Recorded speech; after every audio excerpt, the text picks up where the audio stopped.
Chris Kuper is out as Minnesota Vikings head coach, and I have reason to believe he might not be the only one. Welcome to the Locked On Vikings podcast.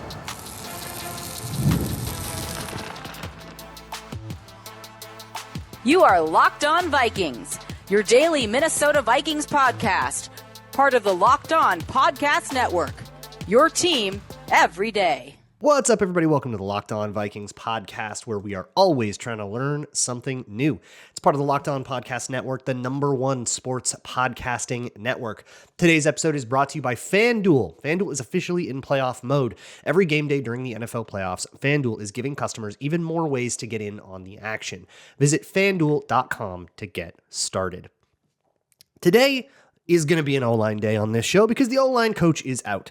He is not nominally fired. It's just that his contract wasn't extended, which technically means it could be possible that Chris Kuper chose to go his own way, but for whatever, whoever the initiator is, Chris Kuper's out as head coach. And I think there might be some credence to that because of how some of the sins of the O-line went down this year. The O-line was not handled properly this year.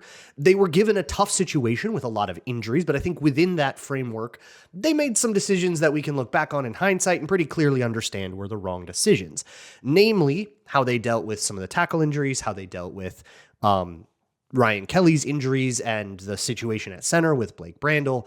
It was an interesting story. So I would like to go over a few of those mishaps today, but in more of a general terms, discuss the O-line in general and their failures and why I think it happened and how they can prevent that kind of thing from happening in the future. Plus, there are some decisions to be made with regard to Ryan Kelly, both on Ryan Kelly's part and on the team's part in terms of his contract, with Michael Jurgens, with Brian O'Neill, with all kinds of decisions are meant to be made, not to mention Will Fries, whose contract is not really a cuttable one. They made a pretty big commitment to him, but it is restructurable. And if you restructure him, you're committing to him further. So that's also a decision you have to make with him.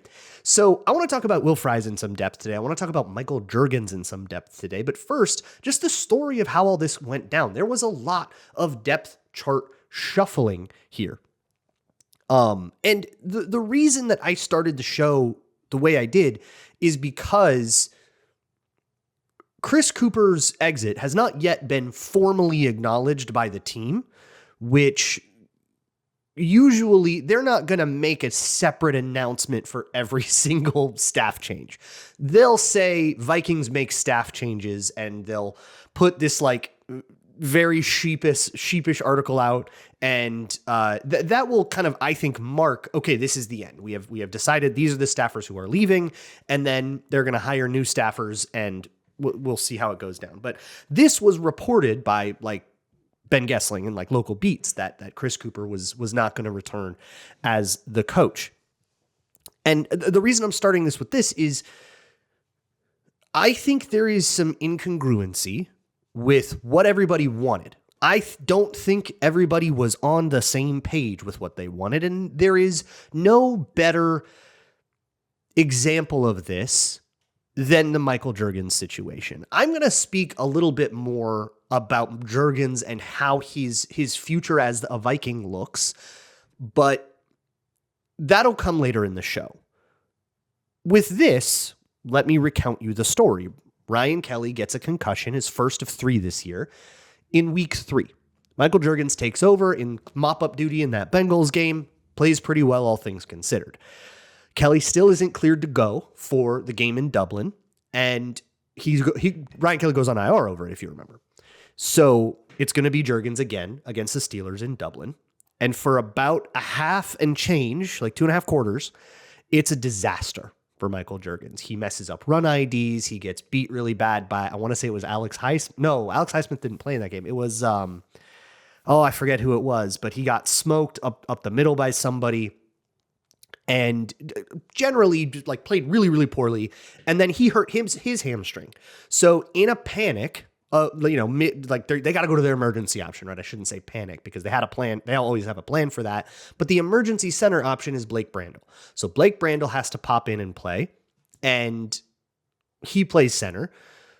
Jurgens' hamstring still isn't good to go for the next game, so Brandel plays center against the Browns. And you remember how that game went. The O-line acquitted itself pretty well, but the Vikings tailored their entire play calling in that game around being scared of Myles Garrett. So, of course, Myles Garrett had a relatively pedestrian day. Everything went away from him. And I think that they mistook the way that Brandel executed those assignments for him being a better center than Michael Jurgens, who had a really rough day in London in his first career true start, if I recall, and had a rough start.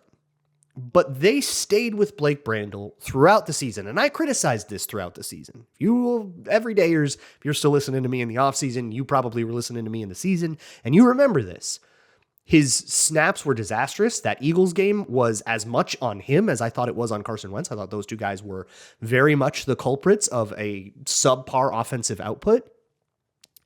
And Jurgens never got the job back. He stayed healthy scratch. He was better from that hamstring after the bye, after they got back to the United States. But Blake Brandel kept the job. And he messed up a bunch of snaps. Timing was off. Both Wentz and McCarthy were chasing snaps all over the place. It wasn't as bad in like pass pro or in like the blocks were ultimately fine. And once you get the snap off and you're playing functionally the same footwork that you would have as a guard, like by the time you're at that point in the play, okay, he knows how to do that, right? That's the veteran backup in him. But the parts that were new to him, IDing, calling out runs and stuff like that, were really messed up. You could really tell the Vikings were playing with a center that didn't know how to play center. And then Ryan Kelly came back for a little bit, and then he got concussed again. But by that time, Blake Brandel's services were needed elsewhere because of Brian O'Neill's MCL and him needing to play right tackle. And Justin School was in at left tackle in place of Christian Darrisaw all the time, which is another thing we'll get to. But then Jurgens plays out the last 3 games and plays pretty well. I actually have a Patreon video about it on patreon.com/LukeBrownNFL that you can watch. That is Michael Jurgens playing not perfect ball by any stretch of the imagination, but certainly reasonable. And the snaps are fine. And, there's some rookie ideas here and there's some flaws to his game. But as a backup, you would take it. For sure, it's backup quality ball. And I don't know if I would say that about Blake Brandel, because one of the things you need out of a backup center is to do the things you take for granted well enough for you to be able to take them for granted. You need the snap to be automatic. You never should be thinking about the snap. You never should be thinking about if everybody knows who they're supposed to block. And I think those kind of for granted things are what really can, mess this all up, because, Michael Jurgens had trouble figuring out who he was supposed to block all season, even at the end when he played a little stronger. I think that was one of his biggest flaws, was getting into the second level and overrunning a linebacker because it took him too long to ID where he was supposed to go, which changes as the play goes on in zone blocking. I mean, you are literally changing who your guy is as the play develops, and he was too slow to that, so he was too slow to his guy, and his guy would get by and make the tackle. So yes, definitely a big problem, but the snaps from Brandel, and there were exchange issues with Jurgens. But if you remember going back to camp, there was no question that Jurgens was the backup center.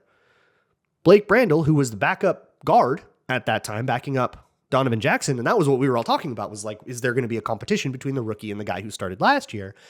He wasn't even playing, wasn't even taking center reps. There was nobody. The backup center, or the third string center, was a guy who ended up going on IR. And then they just kind of like flittered through some randos to let the season play out, and that was it. So it was Jurgens and nobody else. There was no backup plan for this. There was no contingency for what if this guy sucks, because they were really confident. And so I try to place myself behind the scenes. I try to imagine, what would it be like if I were in that hotel in London watching film of the Steelers game, which I was in a hotel in London watching film of the Steelers game, just for my own purposes. But if I were there with the whole team watching Michael Jurgens just totally poop his pants, what would I think? How would I think that room goes? And then you flip on, like, you're on the bye week, right? And you watch that, and then you flip on the Browns tape and it looks a little better. I think somebody stepped in. I think somebody said, hey, I know you wanted to go with Jurgens as the backup center, but clearly this is better. We got to go with this. And I don't think that it was Chris Cooper's idea, because if it was if Chris Cooper had the idea, hey, Blake Brandel could be a center, they would have done that in camp. And I know they discovered it as an emergency option and it wasn't really anybody's idea. But I just think that level of indecision, that level of kind of changing your whole plan on a whim and sacrificing all the camp reps. I mean, Jurgens got a lot of first team reps that Brandel didn't have. All that work goes to waste when you put in Blake Brandel. I talked about that at the time. And so to make that decision at that cost on a whim tells me that it was somebody who wasn't always in the room, who's in the room now because it's the bye week going, let's do that. Maybe that guy's Kevin O'Connell. Maybe it was Wes Phillips. Maybe it was somebody from the front office. Who knows, right? I don't know how the power dynamic is structured. But all I'm saying is when you get somebody to make one decision and then overturn that to make another decision, just like with all the benchings all year, Ivan Pace, and at times Isaiah Rodgers and Javon Hargrave and all of those, it's not often that the guy that was gung-ho about you in camp just changes his mind. Somebody else stepped in, had a different opinion, and pulled rank. That's my guess. And it's totally a guess. So don't get crazy on me if I'm wrong. But that's a guess to me. And that is really is going to precipitate a situation where a guy with an expiring contract is going to go, you know what? Nah, we're good here. And maybe the team is also going to go, yep, we were good here too. Go and God bless. Maybe that's what happened here. But look, I want to get into some Will Fries analysis, and I want to get into some of what I thought makes Michael Jurgens' end of the season strong enough where we really have to think about what we expect from him. That'll all be next on Locked On Vikings. Today's episode is brought to you by Ultimate QB Football Legend. If you've ever daydreamed about becoming a pro QB, you can with Ultimate QB Football Legend. It's a mobile game that helps you step into the cleats of a number one draft pick quarterback and turn your failing franchise around into a dynasty. You can sign contracts, trade and upgrade yourself, build chemistry and evolve your teammates. But the main event to me of this game is that you get to actually play the games like on the dots. And it's a very, very fun. I've been glued to this thing whenever I have a down second. And Ultimate QB is perfect for that because it's totally free to play. There's no ads and it works 100% offline. So it's the perfect thing for I'm in a waiting room for 5 minutes and I need to kill a little bit of time. Or if you want to sit down and actually try to build a career, have a little fun, I think it's a great thing to just screw around with on a plane. You're in airplane mode and you can actually knock a couple seasons out. But whatever you want to do, head over to ultimate-qb.com. That's ultimate-qb.com or search for Ultimate QB in your app store. And something special just for you, you can use the promo code Locked On in the game store to get a free boost at the start of your career.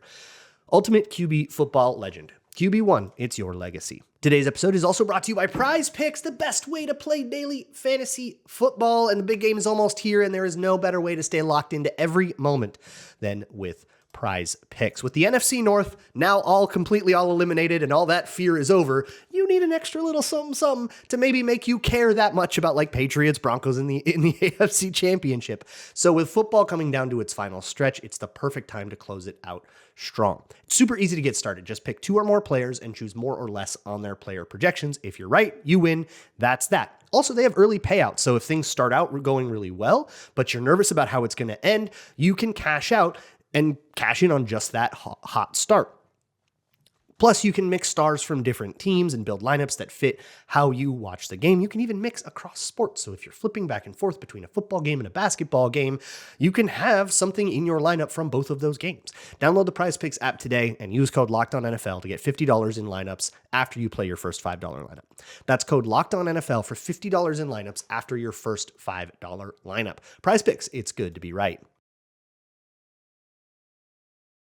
Thank you so much for making Locked On Vikings your first listen of the day every single day. And if you are an everydayer and you want to go ad-free, you can at lockedonvikings.supercast.com for $5 a month or $50 for a whole year. You can get Locked On Vikings every single day with no interruptions, access to a special Discord, and more.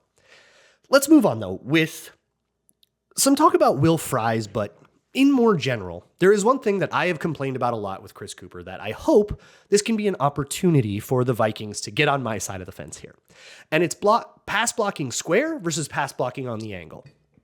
If you're an everydayer, you know this a lot. So forgive the repetitiveness. But for everybody else, if you don't know what I'm talking about, there are 2 schools of thought amongst O-line coaches. This is a thing that you will find among NFL teams varies, right? So there's definitely 2 sides to this coin. I am pretty firmly on one side of the debate because a lot of what I learned about O-line came from either videos made by Jim McNally, like a DVD set he made years ago, or people from his coaching tree that are of the same ilk. And they all say, stay square when you take your pass set. So instead of turning your shoulders and your hips to match the angle of the guy rushing you, stay square to the line of scrimmage. It makes you a wider target. It makes it a lot easier for you to change directions. It's a lot more like nimble in that way, and it's a lot more stout. The disadvantage is you're a little bit slower when you can't get depth as easily, and you just aren't seeing it quite as easily, right? Because it's going to be out of the corner of your eye. You're going to have to turn and look and be at a weird angle, right? But it makes it a lot harder to cut you to the inside, and it makes it, I think, it gives you a stronger corner, and it makes it harder to get around the edge. So many of Justin School's losses this year were just around a very soft edge because he would turn his shoulders. I think basically anytime someone beats Christian Darrisaw, it's because of that too. You're turning your shoulders, and you're essentially opening yourself up like a door for somebody to walk right through. Now, a lot of very, very good O-line coaches would say this is why I'm wrong about that. So please don't take this as me saying Chris Kuper was wrong to do it, but rather I fall on the other side of the debate. And I would love to see the Vikings become a team that pass blocks square. And I wonder if things were a little different for Will Fries for that reason. In fact, let me take a look here. Just refreshing myself on Will Fries' tape from Indianapolis. He really likes to set up really aggressively in pass protection. And this is what got a bunch of times this year. He gave up 3 sacks this year, and you probably vividly remember all 3 of them. And I would argue that a lot of them had to do with him setting up in a way that doesn't really mesh with the kind of curved, beautiful pocket that you want with people who block on the angle. If you're blocking on the angle and you're kind of meeting every defender where you are, it's really important that you keep that level, that everybody on that same level. I remember hearing Alex Boone talk about this on I think it's called the O-line Committee podcast, and he was discussing a guy 3 yards ago, but it's very important, right? Because if one guy's further back or further forward than everybody else, it creates a gap that somebody can just like poke right into. So that kind of aggression with Fries, it's an aggressive way to set up, because it doesn't matter if you kick the guy's butt if you set up at the wrong angle or whatever, right? So if you take the fight to him and you smoke him, you won. You did the rep and it's fine, and everything else becomes a moot point, but it makes things a lot less forgiving. And in a world where everybody else is blocking on the angle and everybody's door is way open like that, if somebody gets by you, there's not as many bodies to clatter into. Everybody's not quite as wide. So there's really no safety net to pick that up in. So what I guess I'm saying is either Will Fries wasn't a quote unquote scheme fit, but I think this is a minor enough technique thing that that Kwesi in the front office shouldn't be making signing decisions based on if people blocked on the angle or whatever. But rather, when you're coaching the guy, you need to figure out how to reconcile these things. You need to get him to say, hey, we're going to play, get a little more depth. We play it a little safer here because we block on the angle and we need to. You need to kind of compensate for that somehow, accommodate for that. And I don't think that they did that. And that led Will Fries to be not the worst guard in the league by any stretch of the imagination. We have seen worse play for sure. We have seen worse play, I would argue, each of the last 6 years. We've watched Drew Samia and Dakota Dozier go through, and I think this was an upgrade on Ed Ingram still. I know people are mad about how he did in Houston, but every time I looked over there, I didn't really get what the hype was about. And Ed Ingram didn't bother me nearly as much as he bothered everybody else, at least not on the field. But I think this was an upgrade for sure. And I think the rest of the starters played well enough that it really made Fries stand out, plus the contract that he has. It is what it is. But I think that blocking on the angle versus blocking square thing really matters. Now, School has always blocked on the angle, or at least he did in Tampa Bay when I just went and quick looked at that too. And I think he's just a guy that pass sets slow and just gets beat around the edge a lot. So there's not only these baffling start-sit decisions. And if those baffling start-sit decisions are happening because whatever Chris Kuper wanted wasn't happening every single time, sometimes it was what he wanted, sometimes it was what somebody else wanted. To me, that is a situation where you have to change who the guy is, because if we aren't all aligned, if this is not a singular voice, it's all going to be too many cooks in the kitchen, right? You chase 2 rabbits, you lose them both. But then with the Will Fries part of it, that's an interesting conundrum, because whoever takes this job next is going to have to figure out how to get more out of Will Fries. And I think if you can get him to play a little safer and be a little more conservative and say, dude, you are not that guy, pal. cannot step directly, up kick right into a defensive tackle and just beat him all the time. Especially when that guy's Leonard Williams and he's hitting you with the nastiest spin move you'll see in your life. Like, you have to give yourself a little bit of time to prepare for that. You cannot take that no seatbelts, we die like men. And that's really what the way Will Fries got beat a lot is he played with no seatbelt and sometimes he crashed. And somebody's got to chill him out a little bit. And maybe that's somebody they already have in the building. Sometimes it's not even a guy who is the assistant O-line coach. Sometimes they'll move a tight ends coach over or something like that. Or if it's somebody from outside the building, we'll see what they do. I don't have any specific candidates in mind right now. But I think the more interesting question for whoever the new guy is what are you going to do with Michael Jurgens and how much of a responsibility does he get? How much of an opportunity does he get? And I think that's a tough question. I'll explain next on Locked On Vikings. Today's episode is brought to you by FanDuel. It is a beautiful time to be in on the action with FanDuel because FanDuel is in playoff mode. That means that on Championship Sunday, or it's been every playoff game day, FanDuel users get a profit boost pack waiting for them inside the app. That means that on each game day, I know there's only 2 left, but get in on this, you will get multiple profit boosts that you can apply to the bets you like the most. So it's not like a lot of these like special deals that FanDuel will put out where you have to bet on what they want you to bet on. No, this is whatever you like. And you can just put a little bit more juice on it instead of forcing you to bet something new. Every play feels bigger, and the boosts make your bets feel that way too. You make your picks, then apply your profit boost to go after even bigger payouts when the playoffs are rolling. Visit FanDuel, an official sportsbook partner of the NFL, and grab your profit boost pack every NFL playoff game day. Moving on. The biggest question, I think, for the offensive line this offseason, after they figure out who's coaching the damn thing, is going to be about Michael Jurgens. Because I don't think it's a cut and dry situation. I think if you had asked me that 2 months ago, I would have said, yeah, that guy's done. He's under contract. They're not going to cut him for no reason, but he'll go back into camp and he'll maybe make the team or maybe not make the team. And he'll be fighting for his life in camp. That's kind of the worst thing that can happen to draft picks after a bad regular season is that they have to go fight for their lives in the next camp. And I think the team was there too for whoever was making the decisions that day. They had written Michael Jurgens entirely off. When Ryan Kelly went down again, Blake Brandel went back in. They did not self-reflect on that again. They had made that decision. They looked at 1 half of a game from Michael Jurgens and 1 game and a half from Blake Brandel on the bye week. And they made that decision, and that decision was stuck to. That was the end of discussion there. And the only time Michael Jurgens went back in is when Blake Brandel's services were needed elsewhere at right tackle, and they still needed a center because Ryan Kelly got concussed a 3rd time. So that's also a big question is what you do with Ryan Kelly, but I think the first question is, does Ryan Kelly even want to still play? That decision might get made for you. So it's not the most high priority decision because it's not one you can make until you know what Ryan Kelly is going to do anyways.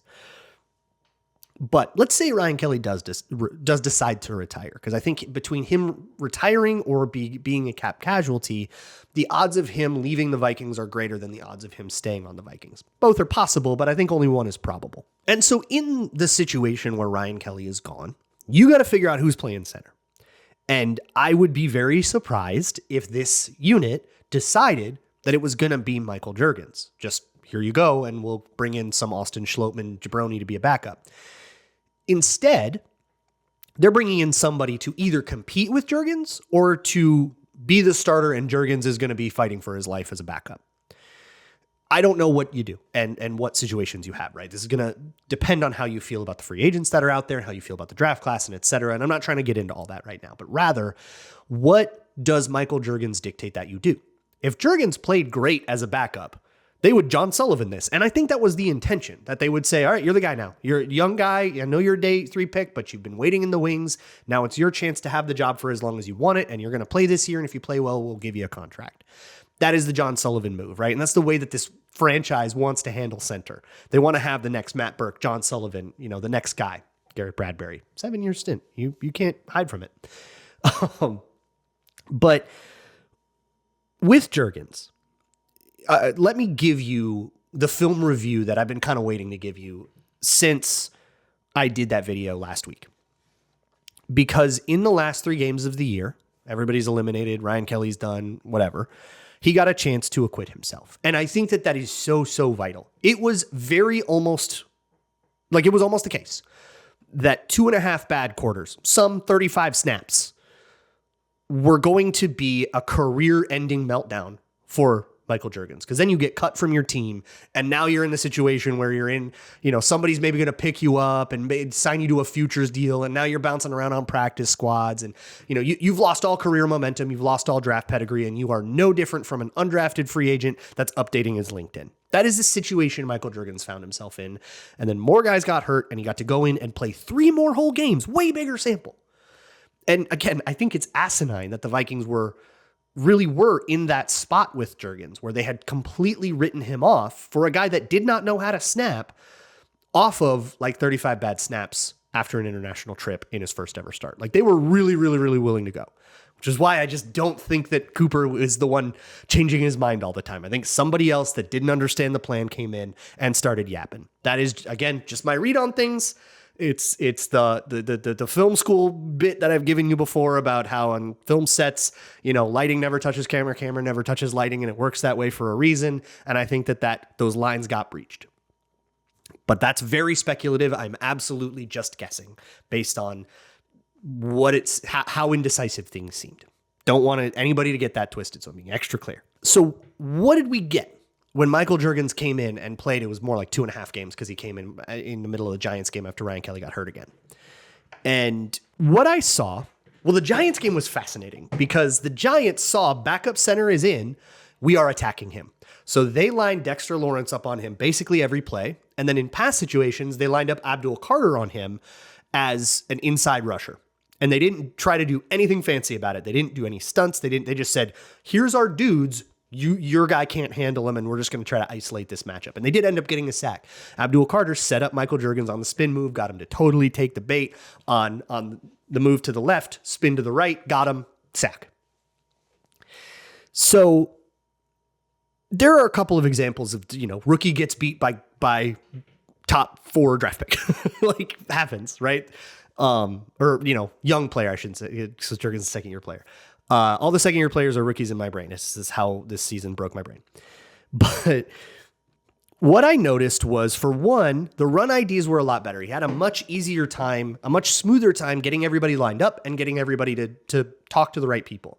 Because, Max Brosmer was in. Like, this was not Jurgens had to call the protections. This was not a situation where, you've got a backup center in, but Kirk Cousins has a million years of experience and he can just set this up. No, center had to do the thing, and it seemed like everybody was more or less in the place they were supposed to be. And he was making the calls the way the calls need to be, and everybody knew where to go. That's huge, because that wasn't the case in Dublin. I thought he did a great job in double teams with both Donovan Jackson and Will Fries. I thought when he was ready to actually try to move somebody as a double team player, he was able to do it. And I thought he had a bunch of really nice leverage wins. There's one really, really sexy one it's Nazir Stackhouse, and it's against the Packers JV team, but still very cool rep. Love to see a guy just totally kick ass. But obviously, the Packers game comes with a big grain of salt, because that was the JV team, and the Lions game comes with, I think, the opposite of that, because the Lions were backs against the wall, had to win that game, and Jurgens got some interesting wins there too. And I think he held up okay against Dexter Lawrence. Lawrence had a pretty good game against the Vikings, but a lot of it came against either Fries or Jackson or kind of elsewhere. And Jurgens, I thought, only had 1 or 2 really rough reps against Dexter Lawrence, one of which was the very first one he was out there. And it's, backup centers coming out, and Dexter Lawrence gets a little pep in his step and attacks you a lot more. It's going to happen. But ultimately, I thought after that, he held up pretty well, and he actually got Lawrence to move off his spot a few times in the run game.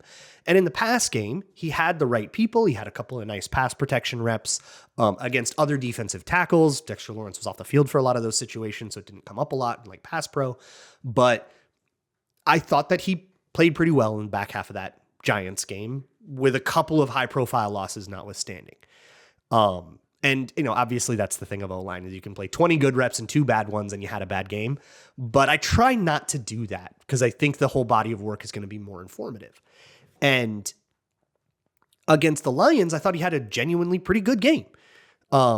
again, there are a couple times where he would get out over his skis, or he would turn his hips and shoulders a little too much, or he would have these little technique things that are coachable moments that, happen with young players. But it didn't look like a guy that was totally swimming and lost. And that's what it was against the Steelers. He was totally swimming and lost. And I thought he was genuinely a big asset against the Packers JV team. It looked like, what Jurgens did in the preseason, which was really, really good. He held his own against Kyrie's Tonga, who's playing in the AFC Championship and playing pretty well. He held his own against, I think he took an L to like Milton Williams, and then really kicked the crap out of a bunch of the Patriots twos after the Patriots went out. And the same thing kind of happened against the Titans. He did very well. So I think there's a center in there somewhere, I guess is what I'm saying. I think that there is a player that you can pull out of this. And I think a lot of the issues that Michael Jurgens had over this year are inexperience, not doom. And we really have to work to do this. And we've done a lot of this with JJ McCarthy too, of like, that's an issue, but is it an issue of being a baby and not knowing what you're doing because you're a little infant baby, toddler baby? Or is this a fatal, inextricable flaw that is innate to who you are that you'll never get over, and even by year 8, you're still going to be losing this way? And I just don't see that with Jurgens. Now, it certainly wasn't good enough to just give him the job, right? You would need to actually excel and like go win the job, and you probably need to not get benched in the year to have the team treat you that way. But I would say that it allows you the luxury of cheaping out a little bit at center and saying, just give me a guy who can give me a floor, an older player, maybe a very solid player, but not necessarily the biggest superstar on the market. Somebody that we know can give us a baseline, and then let's see if Jurgens can beat it, because he's the guy we've had this planned for. I hope that that's what they can do. Thing is, I don't know who's making that decision yet. Whoever the offensive line coach is going to get to come in and make that judgment call based on tape and like vibes in 2 meetings about what's going to happen with all of these players. And they're not even allowed to talk to players now. So it's really going to be more like tape vibes and meeting with other people who are kind of next to the guys, but it's not going to be the same staff. It's going to be a new group of people with a new plan. That guy could come in and say, yeah, but I got my guy's a free agent. The center I've been coaching for 4 years is a free agent, and I'm going to bring him in. And that would be totally defensible. So there's a lot of things up in the air about that, but I hope the kid gets another chance because I think I like him. I will see you tomorrow. It's Town Hall Tuesday. Ask me your questions. And as always, Skull.